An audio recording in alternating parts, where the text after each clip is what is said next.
The office Christmas party season is upon us. It's a time to enjoy some relaxed moments with your colleagues. Even though you might be away from the office, are you still considered to be at work? Joining us now to talk more about this is Brittany Carson. She's a lawyer at Lavery Law Firm. Thank you so much for joining us today. It's my pleasure. Nice to be here. So, the office Christmas party, is it an extension of the workplace? So, in a lot of cases, it will be, right?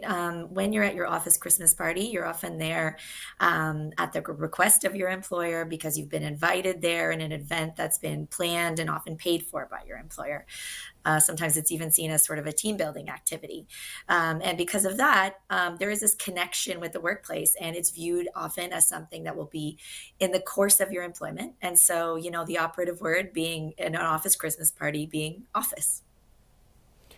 Some people would argue, though, that they're not actually at the office, not physically present at their building. So they feel as though maybe there shouldn't be consequences affecting their employment. Why would that not hold true, though? So a couple of things. I mean, obviously in the era of remote work, I think we've seen that even when we're not physically present in the four walls of our office, it doesn't mean we're necessarily not engaging in some type of work.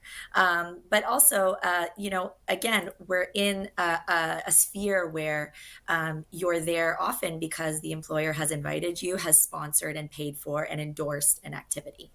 And so because of that, what the case law has recognized, what legislation has recognized is that there's still this connection to your employment. And so unfortunately, for some, that means that it's not going to be sort of in this space that is immune from connection to your employment. And so you need to keep that in mind when you're at an office Christmas party.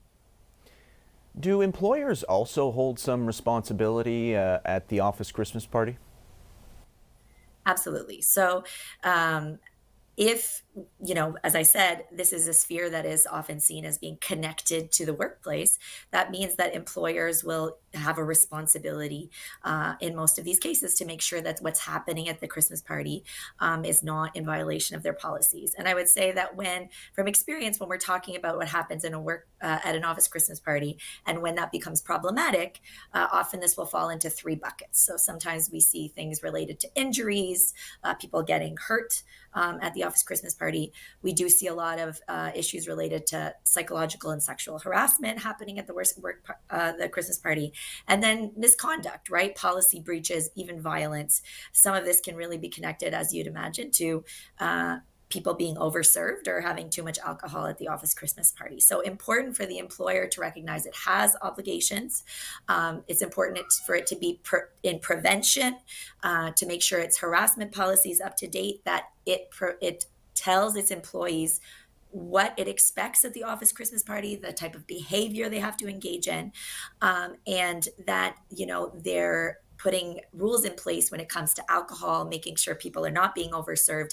And often that open bar is something you want to avoid as an employer. And just to finish up here, we got about 30 seconds left. So to avoid legal troubles or employment issues, what are your suggestions for people as they attend their office parties this year? Yeah, so I mean, I would say it comes down to professional judgment, right? It doesn't mean you can't have fun at a Christmas party, but it does mean that you have to remember that what you do there can have repercussions on Monday morning when the Christmas party is over. So behave in a way that is consistent with your professional obligations. Make sure, obviously, you're not engaging in some sort of behavior that's going to get you in trouble, and just act with some judgment when you're at that Christmas party at the evening before you go back to work. Brittany Carson, thank you so much for doing this today. My pleasure. Thanks for having me.